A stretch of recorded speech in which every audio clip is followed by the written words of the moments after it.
नमस्कार, आप देख रहे हैं हमारी खास पेशकश इलेक्शन एक्सप्रेस। मैं हूं आपके साथ अक्षय सिंह। चुनाव से जुड़ी हर छोटी बड़ी खबर पर नजर डालते हैं फटाफट अंदाज। लोकसभा चुनाव को लेकर प्रधानमंत्री नरेंद्र मोदी लगातार चुनाव प्रचार कर रहे हैं। पीएम देश के अलग अलग राज्यों में जनसभाओं को संबोधित कर रहे हैं और इसी कड़ी में प्रधानमंत्री नरेंद्र मोदी ने छत्तीसगढ़ के बस्तर में एक सार्वजनिक रैली को संबोधित किया। जनसभा के दौरान प्रधानमंत्री नरेंद्र मोदी ने कहा कि हमारी सरकार ने गरीबों के लिए एक एक कर योजनाएं बनाई, गरीबों को उनका हक दिया। सरकार के इन प्रयासों का ही नतीजा है कि देश में 25 करोड़ से ज्यादा लोग गरीबी से बाहर निकल चुके हैं।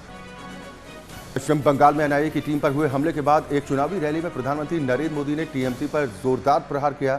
उन्होंने कहा कि टीएमसी अपने भ्रष्ट नेताओं को खुलेआम पद पर बने रहने का लाइसेंस दिलाना चाहती है और इसीलिए जब केंद्रीय एजेंसियां पश्चिम बंगाल जाती हैं तो टीएमसी उन पर हमला करती है। इसके साथ ही उन्होंने टीएमसी पर कानून व्यवस्था को नष्ट करने की कोशिश करने का आरोप भी लगाया। मुलाना के बराड़ा की अनाज मंडी में बीजेपी की विजय संकल्प रैली का आयोजन किया गया। मुख्यमंत्री नैब सिंह सैनी इस रैली में मौजूद रहे और उसके साथ ही परिवहन मंत्री असीम गोयल समेत तमाम नेता शामिल हुए। कार्यकर्ताओं ने गर्व जोशी के साथ मुख्यमंत्री नैब सिंह सैनी का स्वागत किया। इस रैली को संबोधित करते हुए सीएम नैब सिंह सैनी ने प्रधानमंत्री मोदी की जमकर तारीफ की और कहा कि पीएम ने गरीबों के स्वास्थ्य के लिए विशेष प्रबंध किया है। आयुष्मान कार्ड से गरीबों को 5 लाख रुपए तक का मुफ्त इलाज मिल रहा है। लोकसभा चुनाव को लेकर हरियाणा के मुख्यमंत्री नैब सिंह सैनी लगातार चुनाव प्रचार कर रहे हैं। वहीं बराड़ा की अनाज मंडी में बीजेपी की विजय संकल्प रैली का आयोजन किया गया, जिसमें मुख्यमंत्री नैब सिंह सैनी बतौर मुख्य अतिथि शामिल हुए। इस मौके पर उन्होंने बीजेपी प्रत्याशी बंतु कटारिया के पक्ष में चुनाव प्रचार किया।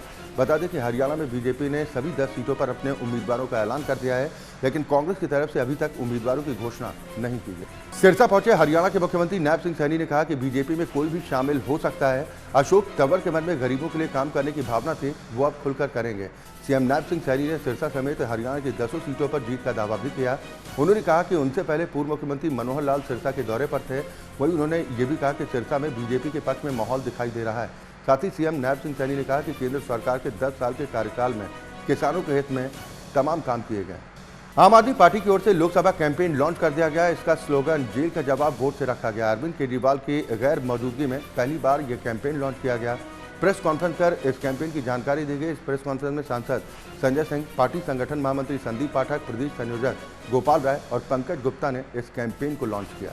गढ़शंकर में कांग्रेसी और अकाली दल के कई नेता आम आदमी पार्टी में शामिल हो चुके हैं। मुख्यमंत्री भगवंत सिंह मान ने पार्टी में उन्हें शामिल करवाया। नगर पालिका परिषद अध्यक्ष त्र्यंबक दत्त एरी समेत कई पार्षद पार्टी में शामिल हुए हैं। इस मौके पर गढ़शंकर के विधायक जय किशन रूडी भी मौजूद रहे। पंजाब के मुख्यमंत्री भगवंत सिंह मान ने कुरुक्षेत्र में एक रोड शो किया। इस दौरान उन्होंने कुरुक्षेत्र से आम आदमी पार्टी के लोकसभा उम्मीदवार के पक्ष में वोट की अपील की। वहीं रोड शो में पार्टी के अनुराग ठाकुर समेत कई वरिष्ठ नेता भी मौजूद रहे।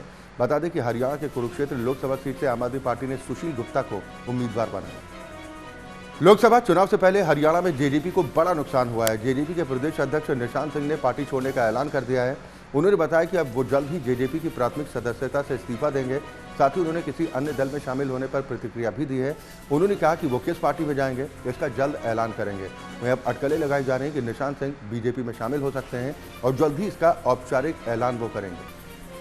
जेजेपी प्रदेश अध्यक्ष निशांत सिंह के इस्तीफे पर सिरसा से बीजेपी लोकसभा उम्मीदवार डॉक्टर अशोक तंवर का बयान सामने आया।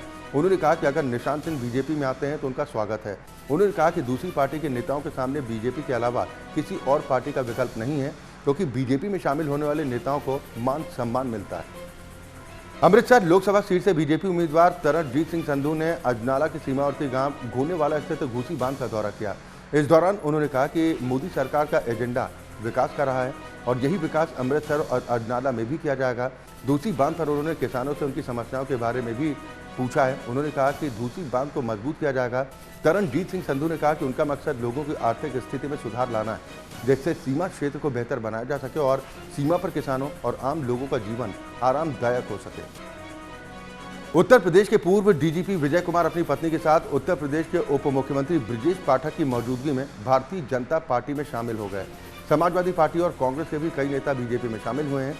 लखनऊ में सोमवार को बीजेपी प्रदेश कार्यालय में पूर्व डीजीपी विजय कुमार और उनकी पत्नी के साथ विभिन्न दलों के नेताओं ने बीजेपी की सदस्यता हासिल की। उत्तर प्रदेश के पूर्व डीजीपी विजय कुमार के बीजेपी में शामिल होने पर उप मुख्यमंत्री ब्रजेश पाठक ने बयान दिया। इस दौरान उन्होंने कहा कि बड़ी संख्या में विभिन्न दलों में काम करने वाले बड़े राजनीतिक नेताओं ने बीजेपी की सदस्यता ग्रहण की है। उन्होंने सभी नेताओं का स्वागत किया। लोकसभा चुनाव को लेकर बीजेपी के स्टार प्रचारक अलग अलग राज्यों में चुनावी रैलियों को संबोधित कर रहे हैं। इसी कड़ी में बीजेपी के राष्ट्रीय अध्यक्ष जेपी नड्डा उत्तर प्रदेश में जनसभा को संबोधित करने के लिए पहुंचे। इस दौरान उन्होंने कहा कि प्रधानमंत्री नरेंद्र मोदी ने राजनीतिक संस्कृति का ढांचा बदल दिया है।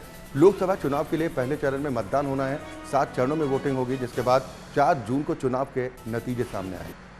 देश के रक्षा मंत्री और वरिष्ठ बीजेपी नेता राजनाथ सिंह ने लोकसभा चुनाव के मद्देनजर नामक्कल से भारतीय जनता पार्टी के उम्मीदवार केपी रामलिंगम के समर्थन में एक रोड शो किया। इस दौरान उन्होंने कहा कि भारतीय जनता पार्टी की ओर से लोगों से जो वादा किया गया उसे हमेशा पूरा किया गया।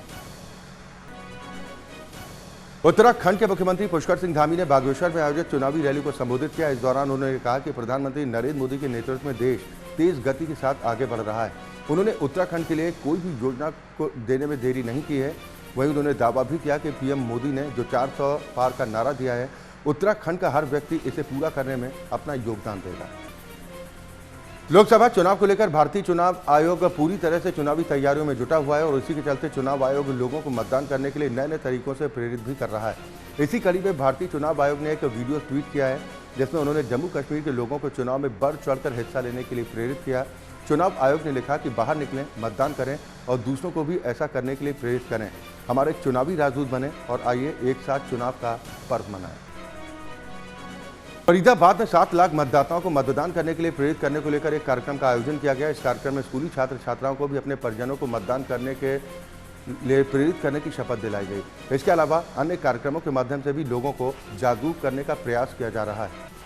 हिमाचल की लोकसभा सीटों और 6 विधानसभा सीटों पर होने वाले उपचुनाव के लिए उम्मीदवारों के नामों पर कांग्रेस इलेक्शन कमेटी की ओर से मंथन का दौर लगातार जारी है। कांग्रेस प्रदेश अध्यक्ष प्रतिभा सिंह ने संकेत दिए कि मंडी लोकसभा सीट से विक्रमादित्य सिंह चुनाव लड़ सकते हैं। उन्होंने कहा कि कंगना रनौत भी युवा हैं और विक्रमादित्य सिंह भी। ऐसे में सभी का सुझाव था कि बराबरी में कॉम्पिटिशन हो। विक्रमादित्य सिंह भी यूथ आइकॉन है। उन्होंने कहा कि आगामी 3-4 दिनों में केंद्रीय चुनाव समिति की मीटिंग होने वाली है, जिसमें टिकट फाइनल होगी। और इसी के साथ हमारी खास पेशकश में वक्त एक ब्रेक का है। खबरें लगातार जारी।